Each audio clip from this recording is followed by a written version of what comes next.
뿔을 나타내 주었습니다. 정확하게 10나라로, 우리 2장을 기억합니까? 다니엘서 2장을 공부했을 때, 자, 로마가 분열되었죠. 이 10나라로 분열되었는데 이 나라들이 지금은 영국, 프랑스, 독일, 이탈리아, 스위스, 스페인, 포르투갈, 그리고 아프리카 북부로 현재의 나라들을 유지하고 있습니다. 자, 그러면 여기 보시면 이제 신상과 이 네 짐승이 있습니다. 자, 여기 보시면 똑같습니다. 바벨론, 페르시아, 그리스, 로마, 그리고 열국.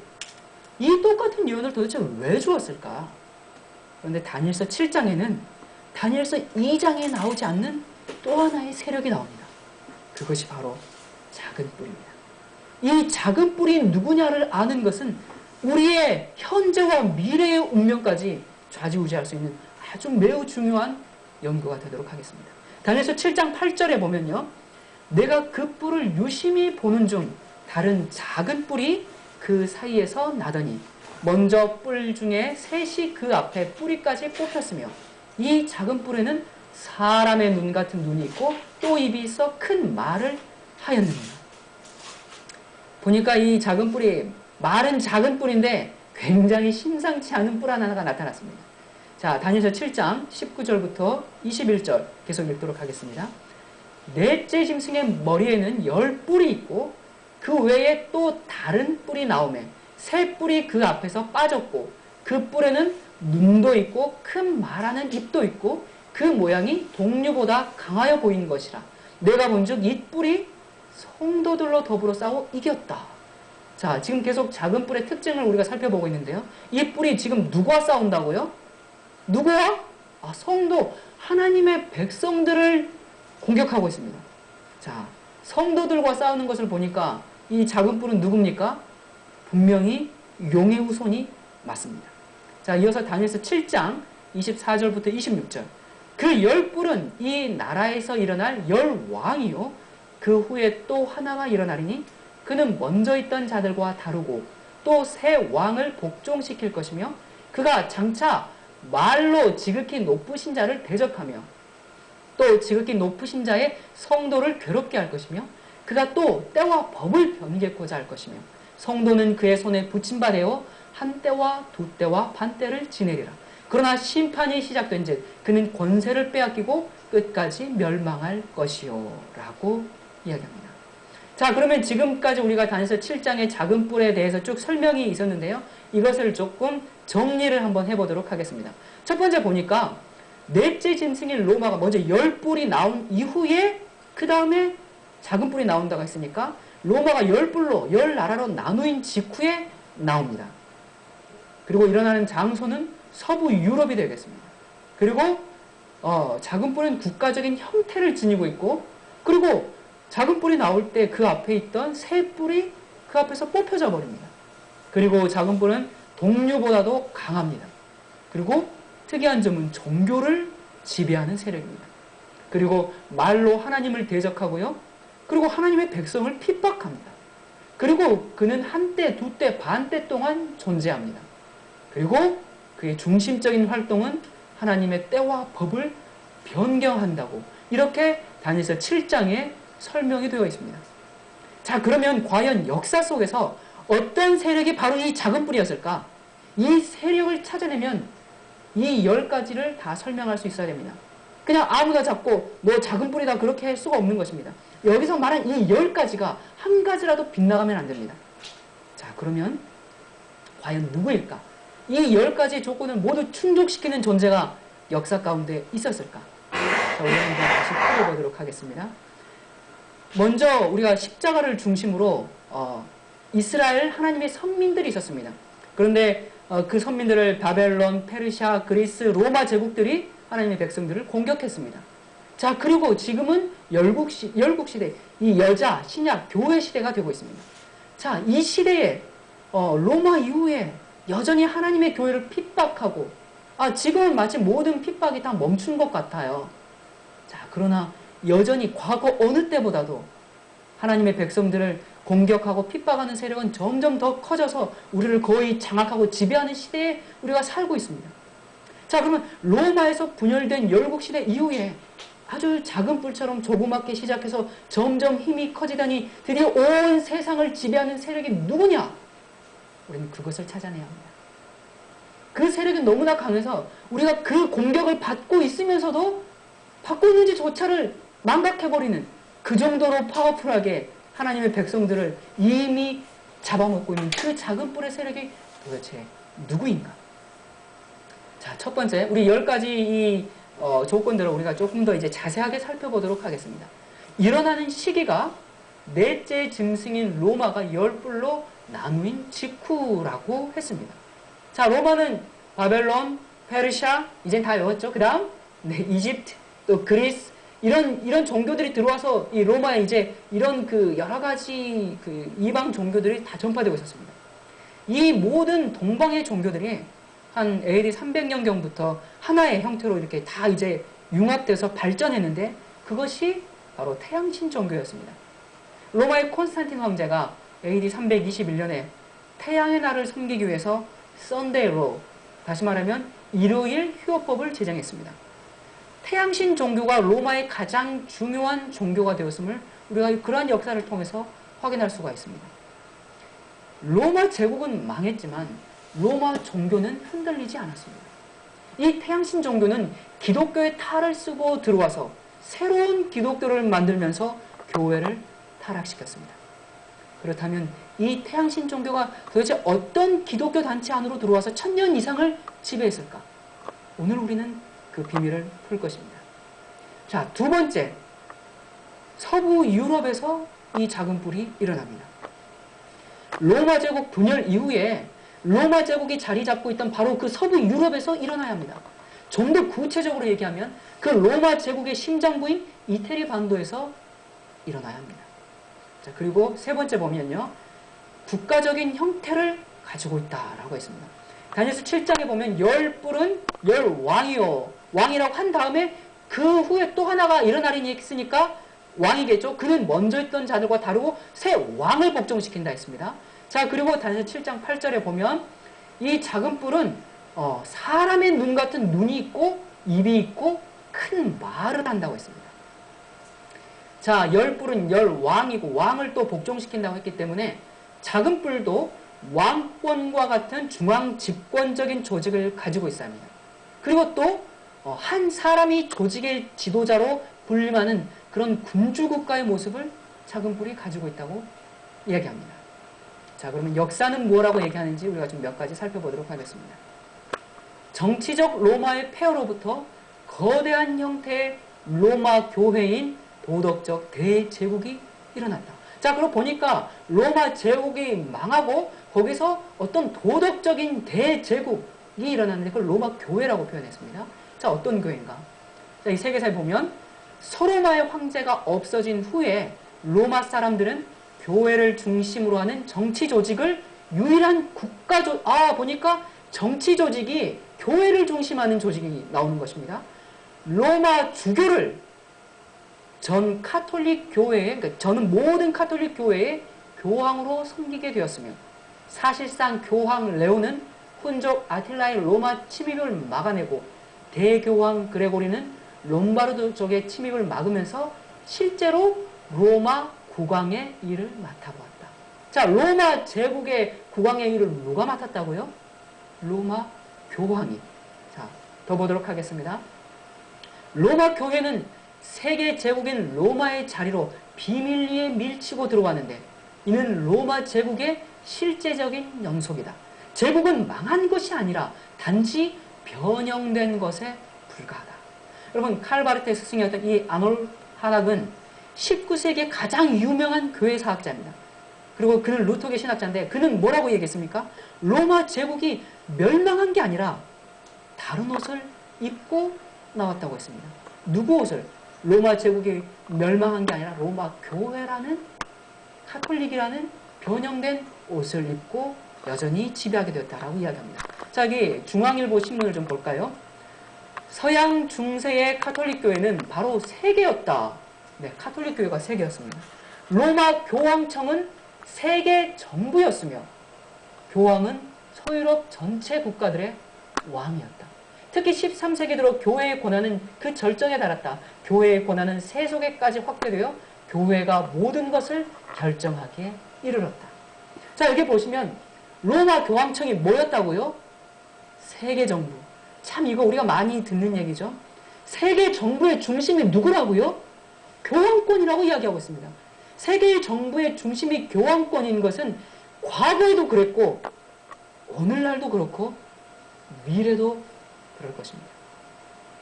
루터, 또 츠빙글리, 존 낙스, 또 위클립, 또 칼벤 이런 종교개혁자들은 이 작은 뿔을 교황권이라고 지목했습니다. 그런데 이 입장을 취하고 있는 오늘날의 개신교는 정말 찾아보기가 어렵습니다. 그러나 세계 역사에서 중세시대의 이 로마 교황권을 빼버리면 역사 이야기할 것이 없습니다. 자, 우리가 다시 한번 표를 보도록 하겠습니다. 자, 이 작은 뿔이 누구였습니까? 바로 교황권입니다. 우리는 역사를 통해서 볼 때 여기에 해당하는 세력은 오직 하나밖에 없습니다. 역사를 공부해본 사람이라면 이런 결론을 내릴 수밖에 없습니다. 자, 그러면 우리가 무조건 교황권이 바로 이 작은 뿔이다 이렇게 얘기하면 안 되겠죠. 정말 이 교황권이 이 10가지 이 조건들을 다 만족시키는지 정말 그런지 우리가 다시 한번 확인해 봐야 됩니다. 자, 네 번째 그 조건이 뭐였습니까?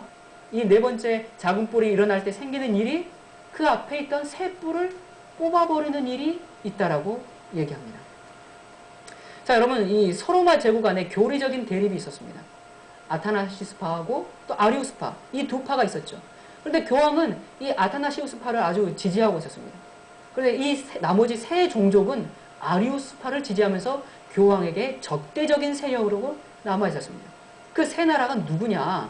자, 그래서 이 헤룰리, 반달, 오스트로거스 이 세 나라를 493년, 534년 그리고 538년 정복하게 됩니다.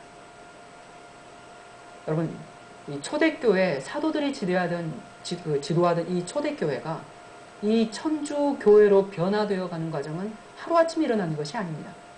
거의 400년 이상이나 걸리는 아주 점진적인 과정이었습니다. 초대교회에서 지역적으로 중심적인 역할을 하던 교회들은 예루살렘, 안디옥, 또 콘스탄티노플, 알렉산드리아, 그리고 로마였습니다. 그러나 이제 세월이 지나면서 예루살렘, 또 안디옥, 알렉산드리아, 콘스탄티노플은 기독교가 점점 쇠퇴되는 반면에 로마는 이 소로마 제국이 멸망한 후에 교회가 정치적인 힘까지 행사하면서 거대한 조직으로 일어나게 되었습니다. 그러면서 이 세 나라들을 정복하면서 그 왕권을 더욱더 공고하게 확립한 것입니다. 자, 여기 후기 로마 제국의 역사라는 책에 보면요. 이 세 번째 뿔, 그러니까 오스로고스족을 538년에 정복했다라고 이야기합니다.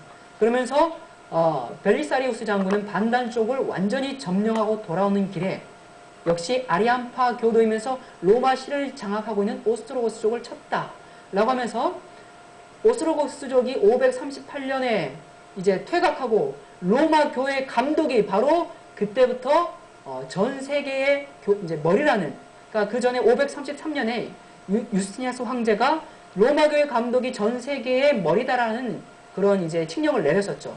그런데 여전히 반대 세력들이 있었기 때문에 그것이 활발히 되지 않다가 538년에 이 오스트로고스족을 처리하면서 드디어 로마 교회 감독이 전 세계 머리라는 이 유스티니아스 황제의 칙령이 권고하게 서게 된 것입니다. 그러니까 AD 538년에 아리안주의를 신봉하는 오스트로고스족이 완전히 멸망됨으로 로마의 교황은 당시의 세계인 전 유럽을 지배할 수 있는 발판이 드디어 마련된 것입니다. 자, 우리 작은 뿔의 신원을 좀 더 조회해 보도록 하겠습니다. 다섯 번째 보니까 이 작은 뿔은 아주 그 성격이 다른 나라들보다 몹시 강하다는 것을 알고 있습니다. 자, 여러분 여기 사진을 보면 오래된 성벽 하나가 보이고요. 또 옆에 보니까 누가 무릎을 꿇고 앉아있죠. 자, 이게 무슨 내용인가? 여러분 이건 역사를 잘 모르는 사람이라 할지라도 아마 카노사의 굴욕 이런 단어를 좀 들어보신 적이 있으실 겁니다. 1077년 1월에 아주 추운 겨울에 이탈리아의 카노사 이 성문 앞에서 아주 이상한 일이 벌어지고 있었습니다. 독일의 국왕이고 또 신성 로마 제국의 황제인 하일리 4세가 맨발로 그리고 수도복 차림으로 바로 얼마 전에 자신을 파문한 교황 그레고리 7세에게 용서를 빌기 위해서 이렇게 다시 무릎을 꿇고 앉아있는 것입니다. 3일간이나 금식하면서 무릎을 꿇고 앉아있었습니다. 이것이 바로 이른바 중세 교황권의 전성기를 알리는 첫 번째 신호, 카노사의 굴욕 사건입니다. 자, 우리 더 볼까요? 작은 뿔의 신원조의 자, 6번째. 이 작은 뿔이 10뿔과 다른 점은 종교를 지배한다고 했습니다. 자, 이전의 나라들은 모두 정치적 군주국가였으나 교황 로마는 정치국가이면서 종교적 국가라는 점에서 크게 다르다. 그러면서 이전의 왕국은 사람의 몸을 다스렸으나 교황은 사람의 영혼까지 다스린다라고 이야기하고 있습니다. 자, 그리고 7번째, 말로 하나님을 대적한다라고 우린 다니엘서 7장에서 살펴보았죠. 자, 말로 하나님을 대적하는데 어떻게 대적하는가? 그것들을 좀 더 살펴보도록 하겠습니다. 자, 이 마태복음 23장 9절에 보니까 예수님께서 땅에 있는 사람을 뭐라고 부르지 말라고요? 아버지라 부르지 말라. 이는 하늘에 계신 너희 아버지는 한 분이시기 때문이라 라고 했습니다. 자, 우리가 육신의 부모인 아버지를 아버지라 부르지 말라는 그 말씀일까요? 자, 그 말씀이 아닙니다. 자, 볼까요?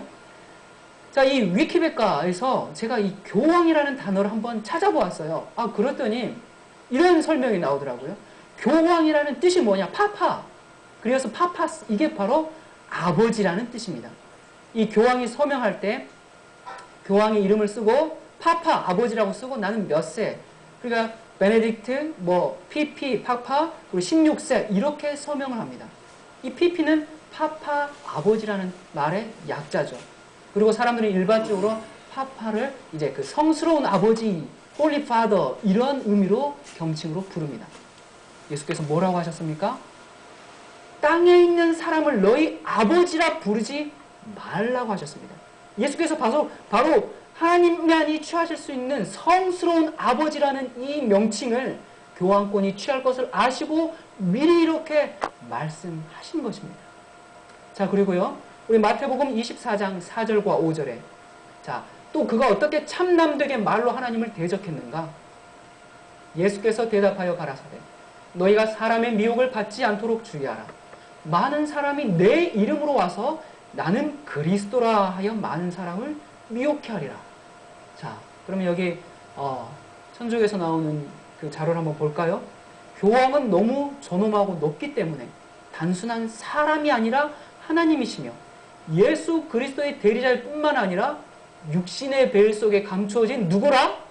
예수 그리스도 자신이다 라고 스스로를 이야기합니다. 여러분, 예수께서 뭐라고 하셨습니까? 너희가 사람의 미혹을 받지 말라.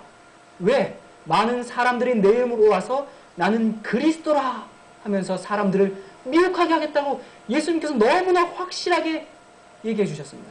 여러분, 오늘날 나는 그리스도다, 나는 메시아다는 그런 거짓 그리스도들이 많죠. 그런데 그 거짓 그리스도들의 원조입니다. 그리고 그런 요즘 거짓 그리스도들은 그냥 소규모로죠. 그러나 이것은 한 제국으로서 그리고 역사를 지배하는 왕으로서 스스로를 나는 그리스도 자신이다라고 그리스도라고 말하고 있습니다. 예수께서 바로 이것을 보시고 마태복음 24장에 재림의 때 마지막 징조들을 언급하시면서 말씀하신 것이 아닐까요? 자, 우리 데살로니가 후서 2장 4절에 있는 말씀을 보도록 하겠습니다. 또 어떻게 하나님을 말로 대적하는가? 저는 대적하는 자라 범사에 일컫는 하나님이나 숭배함을 받는 자여 뛰어나 자존하여 하나님 성전에 앉아 자기를 보여 이번에는 자기를 하나님이라 한다. 자, 자기를 그리스도라 한다. 그리고 자기를 하나님이라 한다 했는데 그렇게 얘기하는가? 자, 이 교황권에서 나오는 자료를 보죠. 교황은 숭고하고 지존하며 단순히 인간이 아니며 누구요? 하나님이네요.